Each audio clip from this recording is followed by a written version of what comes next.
Welcome back then. This is week 5 and we are back to chapter 1.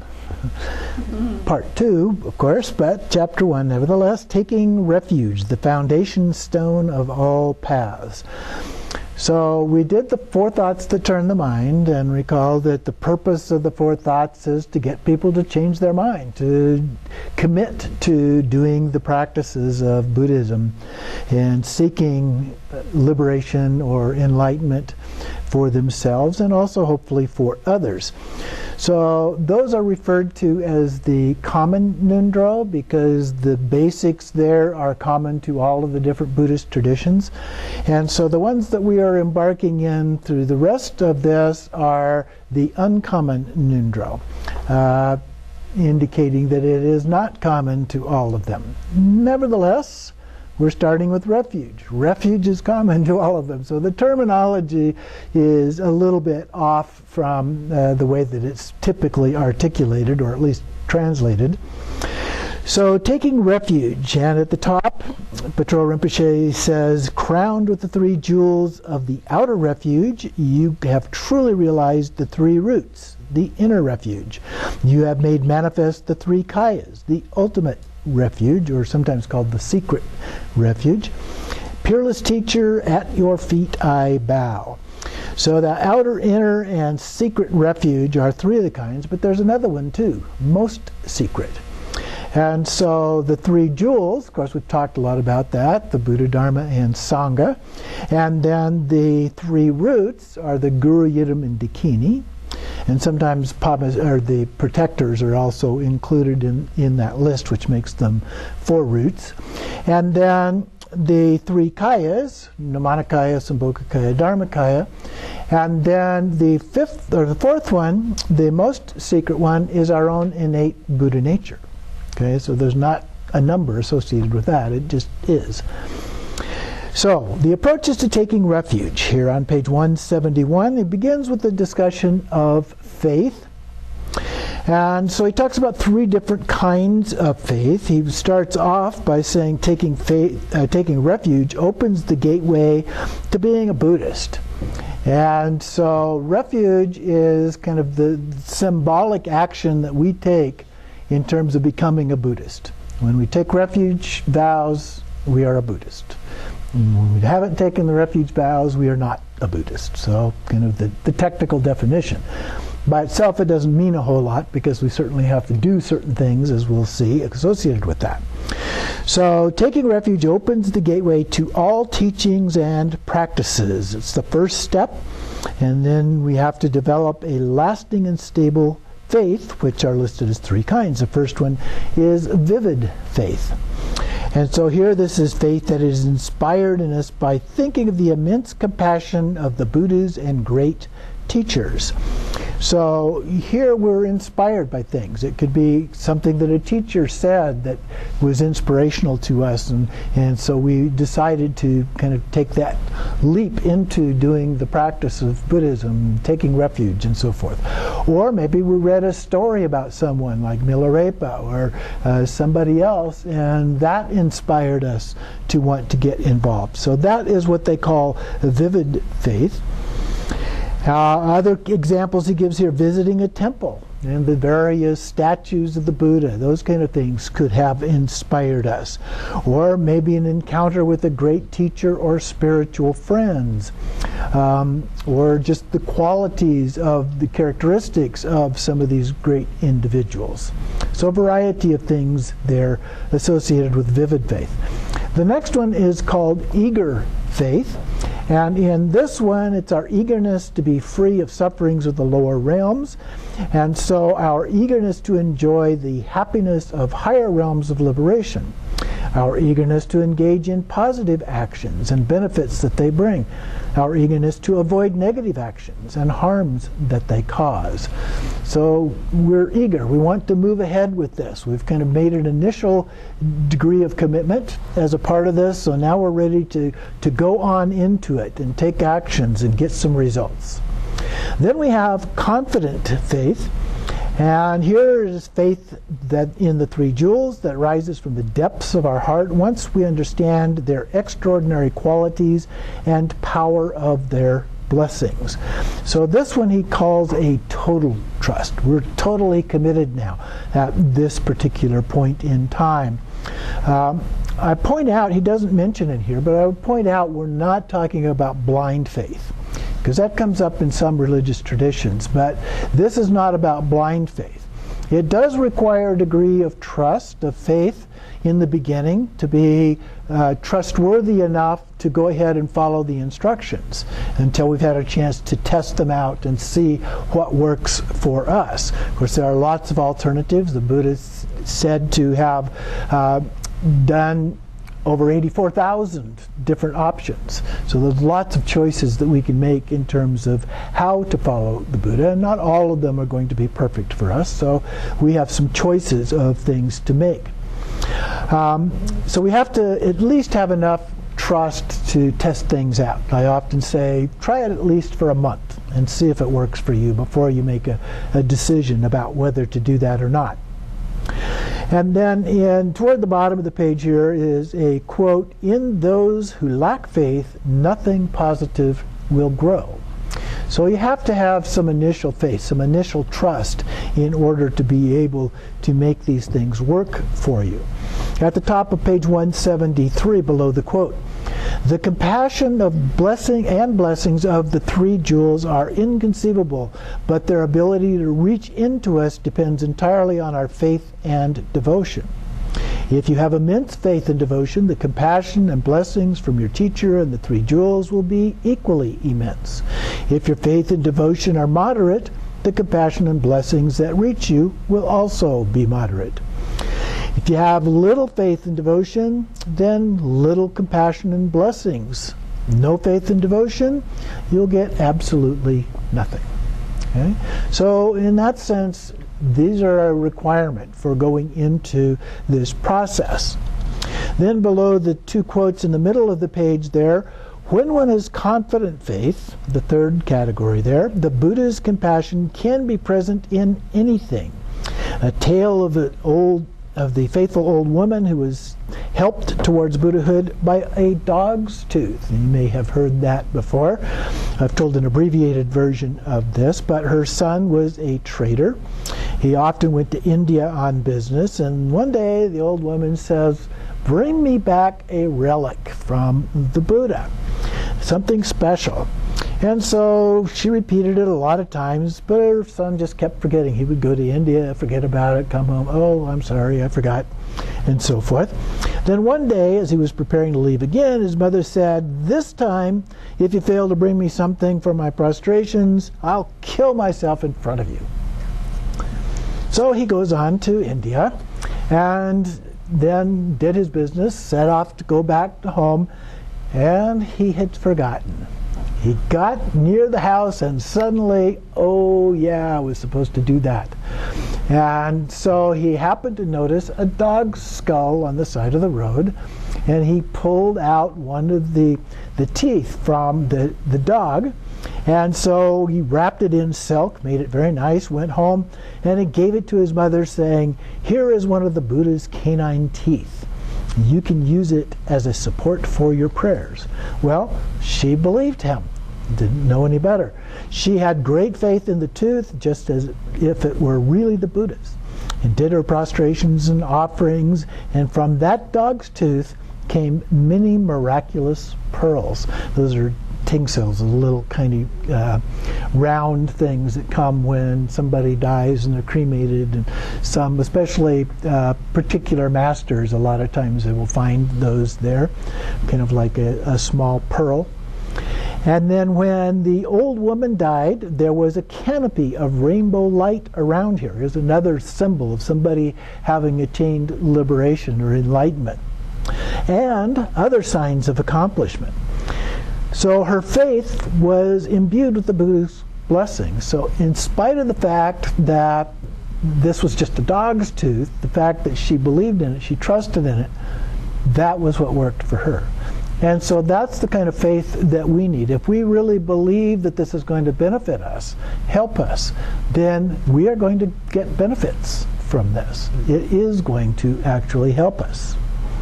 And then there's another story here about another individual who went to Jowo, the statue, and he's looking at it, and the statue's smiling at him, and he has his boots on, and so he thought, oh, I better not wear my boots while I circumambulate the statue. And so he took the boots off and left them there, and he circumambulated around and about him. And another individual came in, a caretaker, and he saw the boots there and thought, what are these doing here? We need to get rid of these. But the statue said to him, no, don't throw those boots away. Kangpo Ben has entrusted them to me. Okay? And so Ben eventually came back and took his boots and went off, and then invited the statue, the Lama, to come and visit him. Told him where and all of those kind of things. And we'll cook an old peg and have some barley beer together.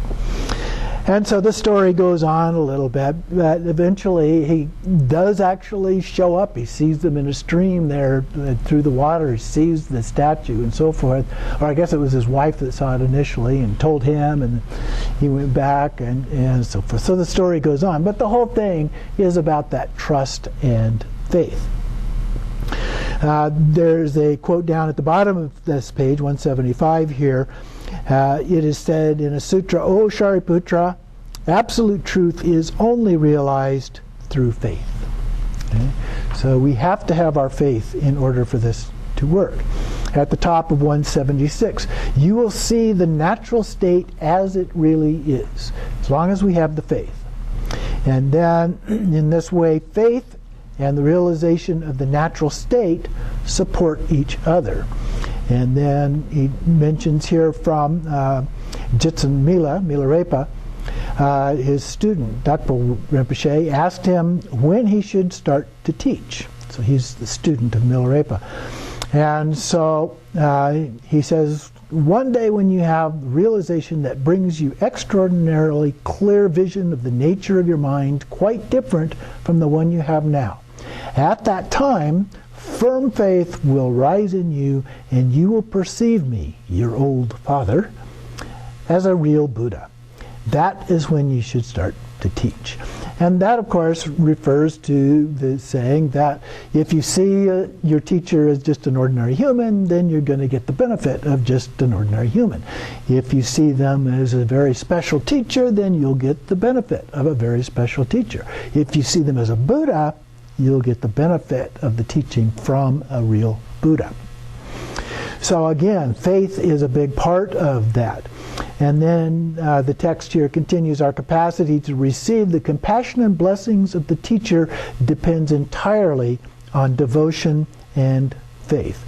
So in the Vajrayana tradition, devotion is really, really important, because we trust the teacher to share and give us those teachings and the help, the guidance that we need in order to accomplish that. If we don't have that level of devotion, then we're not going to get that level. We'll get some benefit, I'm sure, but we're not going to get the same level of benefit that we do when we trust our teacher. The next section then is on motivation, and there are also 3 categories of motivation. So the first one is the refuge of a lesser being. So having fear of sufferings, the idea of obtaining happiness of gods and men. So we're afraid of one thing and we desire something else. So that's the lesser beings. Excuse me. And then the middling beings. In any of the realms of samsara, there is no freedom from suffering. But the aim of attaining for ourselves the level of nirvana is the goal of the people in this middling level. So we want to get rid of suffering, we want to attain nirvana. The third one, called great beings, the sight of all beings in samsara, samsara suffering. So this is kind of like the bodhisattva, looking at all beings and seeing the degree of suffering in all beings in one way or another. And then we take refuge with the idea of establishing them in all the unsurpassable and omniscient state of perfect and complete Buddhahood. So nirvana, later down in that paragraph, next paragraph there, nirvana brings peace and happiness, but to ourselves alone. To take refuge in the three jewels with the wish that all beings may attain Buddhahood is the way of great beings and the gateway to infinite merit. So making that bodhisattva commitment to do it not just for ourselves, but for all beings. We wish all beings to have happiness and not have suffering. And so that is considered to be a higher level of that. And sometimes we talk about the individual liberation. It's not really individual liberation per se, because if you look at the texts in the Pali Canon, which is the main source for that, discounting now some of the commentaries which are used to kind of pick and choose pieces of the Pali Canon for actual practices and teachings and so forth. But the Pali Canon itself has, I mean, that stuff's all there. The four immeasurables, loving kindness, compassion, joy, equanimity, are in the Pali Canon. And there are other things like that. And so when we have the Mahayana, the great vehicle, the vehicle of altruism, the vehicle of the Bodhisattva, and so forth, that focuses more on that aspect of the early teachings. And as a part of that, then making that commitment to do that, then we are said to advance at a higher level. But the role model for that is the Buddha himself. He taught others, he wanted everyone to achieve liberation. So in that vehicle, that's the most significant difference, is wanting all beings to achieve liberation. That's the key to that particular element. The next section is called How to Take Refuge. So we've gone through, we've decided that indeed we want to take refuge, and we're committed to doing that, and the consequences of doing that, what that commitment really means. And so here, in what he refers to as the basic vehicle, that would be the one that I refer to as individual liberation. One takes refuge in the Buddha as a teacher, the Dharma as a path, and the Sangha as companions along the way.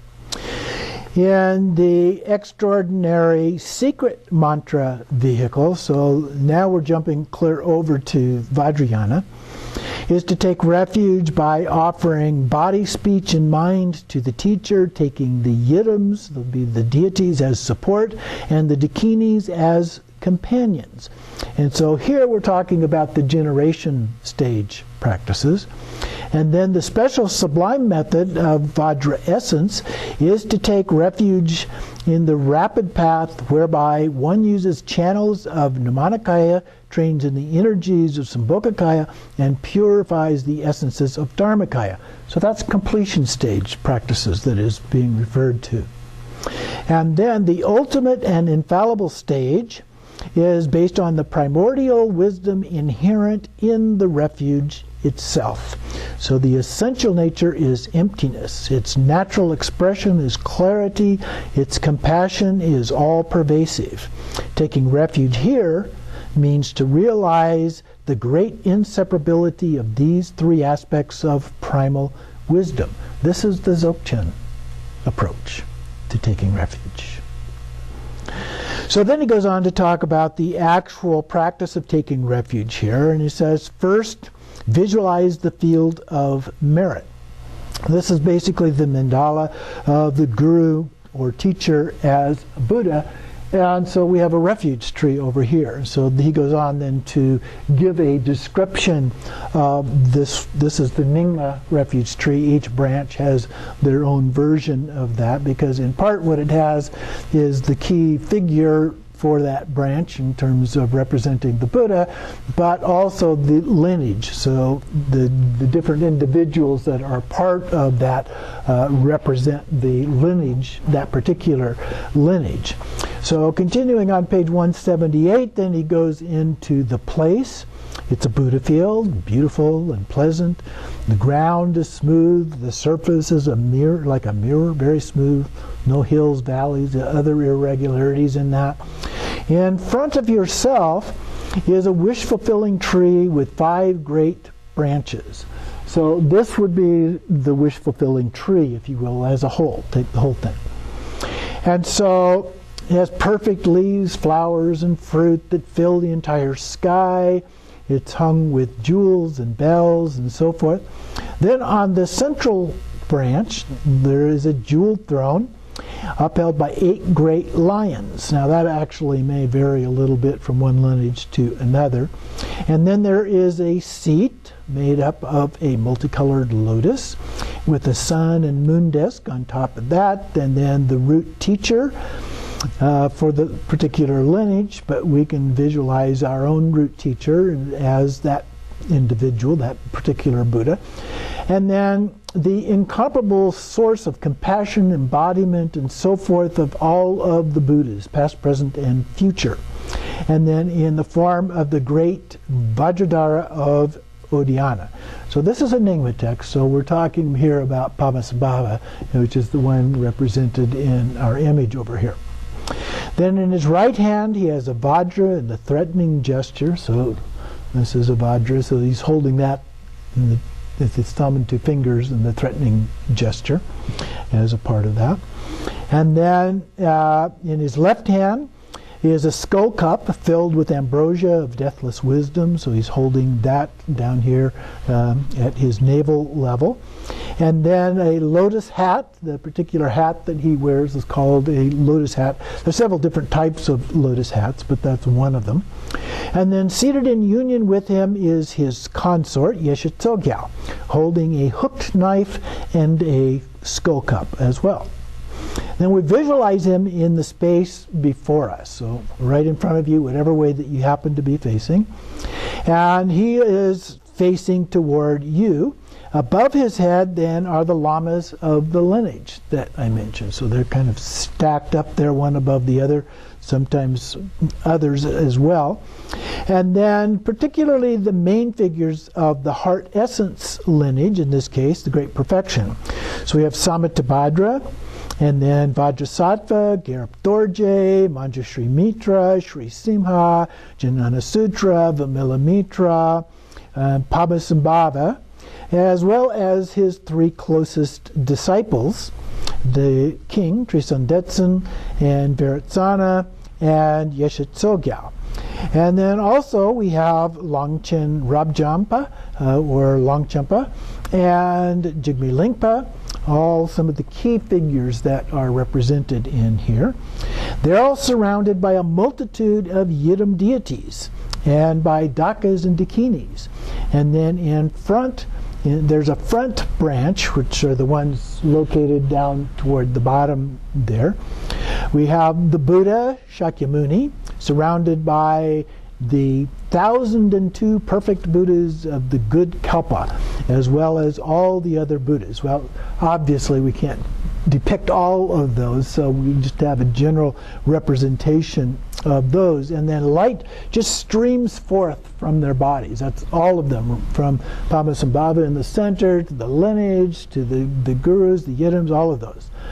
Then on the right-hand branch are the 8 great close sons, the Bodhisattvas. And then on the left side are the 2 principal disciples, Shariputra and Maudgalyayana, I have trouble pronouncing that, sorry, surrounded by Shravakas and Pratyeka Buddhas, so the representation of the Buddhas on the other side. And then behind, which is a little bit hard to see, like in this picture, almost looks like a building or something facing us, but that's a stack of texts. And it's facing up with the end facing us, so what you're actually looking at there are the notes that are put on the end to designate what is in that particular set of texts. And then they are said to resonate with the vowels and consonants. Those would be the Sanskrit vowels and consonants, because you need the vowels and the consonants in order to write words which have meaning and so forth that we need for the Dharma. And then between the branches are the Dharma protectors. In this one, they're down here right at the very bottom of that level. And then male protectors faced outwards and prevent outer obstacles from coming in. The female protectors face inwards to keep the accomplishments from leaking out. And this one, I don't see any that are facing inwards per se, other than in a few cases we have them with their consorts, and the consorts, which are in female in this case, are facing inwards. But in any case, that's the symbolism that we're talking about. And then in addition to all of those, we visualize that our father in this lifetime is on our right, and our mother is on our left. And then in front of us, there's a wide open space between us and the actual refuge tree, is a crowd. And all beings of the three worlds and the six realms are there. And the first row of those are our enemies or adversaries. Okay?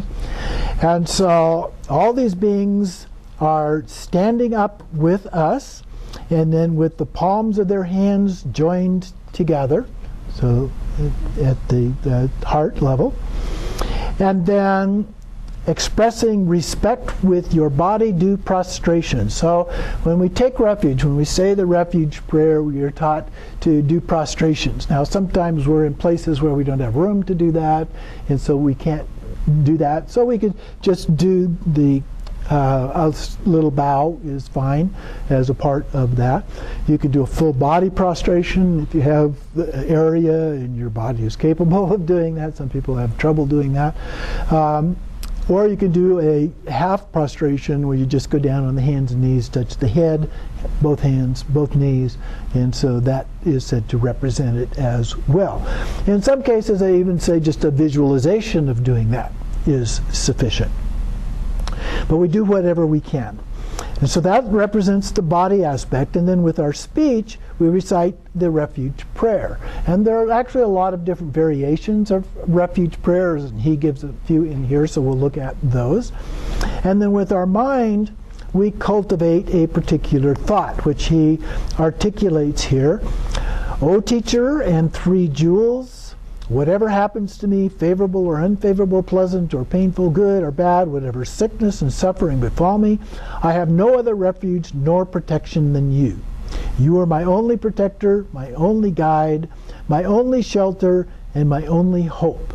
From now on until I reach the very heart of enlightenment, I place all my trust and faith in you.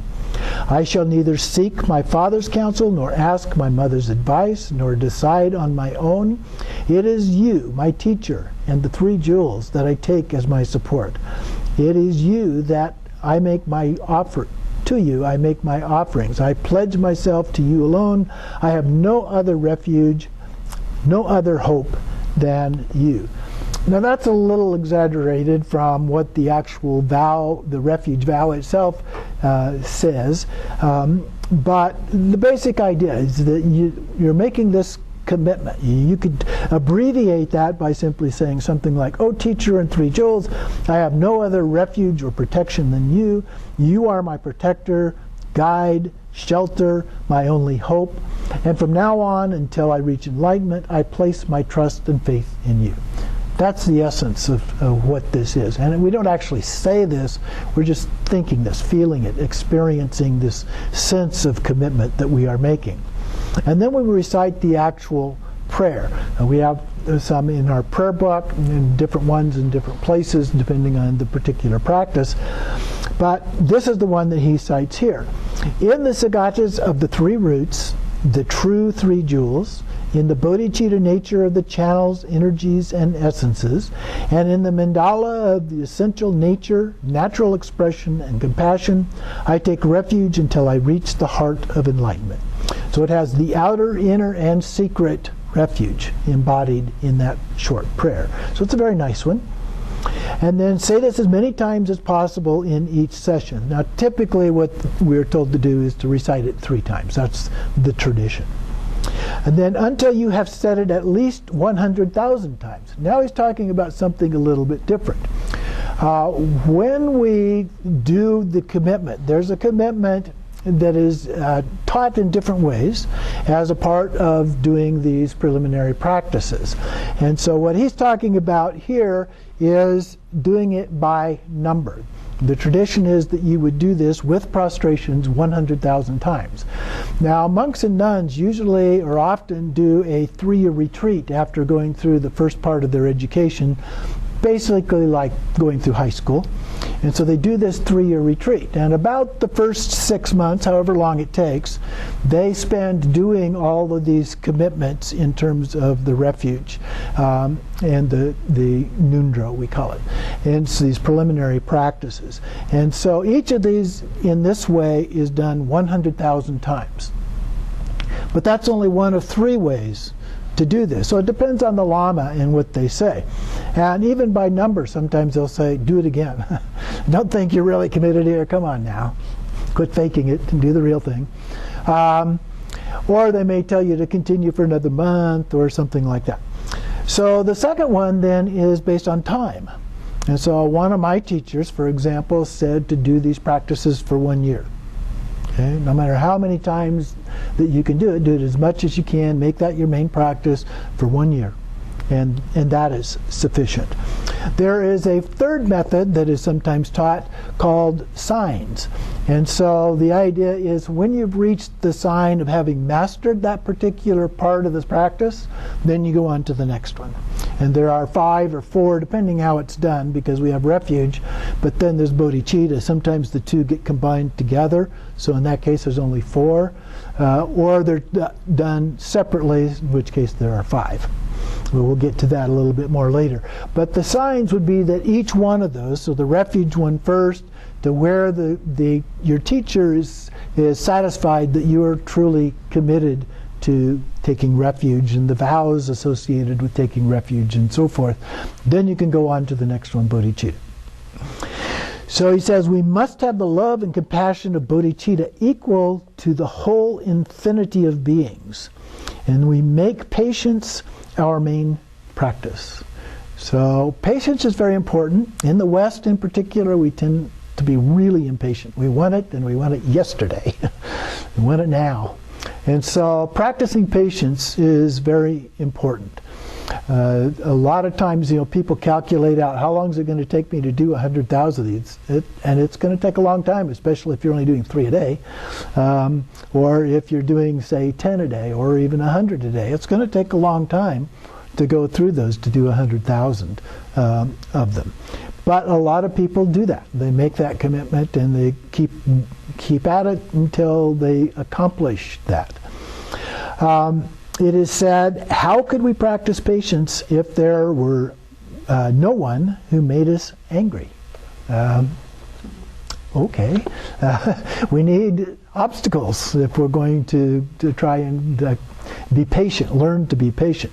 There's a story about an individual, Lama, who went up to visit another one who was in a cave doing his practice, and he got up there and asked him, well, what kind of practice was he doing? And he said he was doing patience. And so the visitor came in and started ruffling around through all of his stuff and tossing it all over the place and so forth. And the Lama who was there in the cave, practicing in the cave, got angry with him and so forth. How could you do this stuff to my stuff? This kind of thing to my stuff?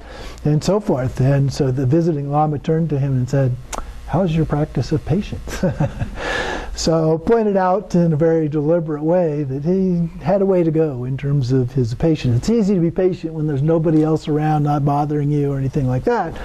But when life intervenes, sometimes it's a little more challenging. Anyway, so the idea that people that are sometimes difficult in our lives, enemies or obstacle makers, are in a way, perhaps an indirect way, more kind to us than our own parents. Okay?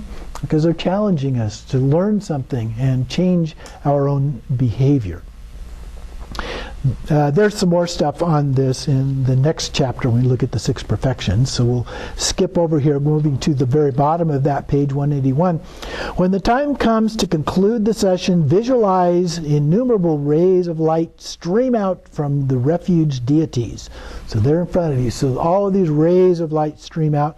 And they touch you as well as all sentient beings. And so sentient beings in this case are all there. All sentient beings are right there with you, in front of you, and so forth. So those rays of light beam out and touch everyone, all things, because they're not always humans, there are other things as well, animals, birds, fish, not sure, there must be ponds there somewhere for the fish. And then they dissolve into the assembly of deities. So all of us dissolve into all of the deities that are surrounded. And then the deities melt into light from the outside inward and dissolve into the teacher in the center. And then the teacher dissolves and vanishes into light. And then we rest for as long as we can in the primordial state from all elaboration, the Dharmakaya, without any movement of thought. So that's the point at which we do the meditation. Now, the other piece that he doesn't explain in here, it's usually taught, particularly in the beginning. There's a couple of ways to do this dissolution. One is kind of like what he described, is just instantaneously, poof, it happens. But a lot of times when it has the more elaborate description that he gave of those external things, the sentient beings, the deities, everything melting into the Buddha, there's a couple of steps that are included. And so now the central figure then dissolves from the bottom up and the top down into, there's another deity figure in the heart. And so sitting on a lotus and sun and moon disk, so the lotus, the sun and the moon disk dissolve into that one, and then they dissolve into the seed syllable for that particular deity. And then the seed syllable dissolves from the bottom up. There's usually a crescent, and then a little tigli, and then a little nada up above that. And so all of those dissolve on the way up until emptiness. And that's when you do the meditation. Now, it may be the reason that he's doing it this way is because the central figure in this case is a Buddha, and so we just go immediately to that particular approach. He doesn't explain why he did it that way, but there are different ways that that can be done as a part of it.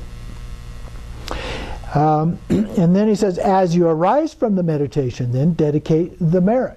And so there's always three parts. There's a refuge, then there's the meditation part, and then there's the dedication of merit. Now there may be some other prayers and things that are included, especially in longer sadhana practices. And so here he has a verse for doing that. Through the merit of this practice, may I swiftly accomplish the three jewels and establish every single being without exception on their level. And then remember the deities of the refuge constantly when you walk, sit, eat, sleep, whatever you're doing. And so that's an important part of this, is to take with you when you get up off of the cushion and you go about the rest of your life, keep those ideas in mind. Maybe you forget, but then maybe you remember one or two of them. And the more you do it, the easier it gets to remember. And eventually you get to the point where you're thinking about it all the time, constantly, or almost constantly. So that is a part of how these processes are done. So if you're doing it by signs, that's the kind of sign that we're talking about, that you're remembering those things all of the time. So we're going to take a little break here.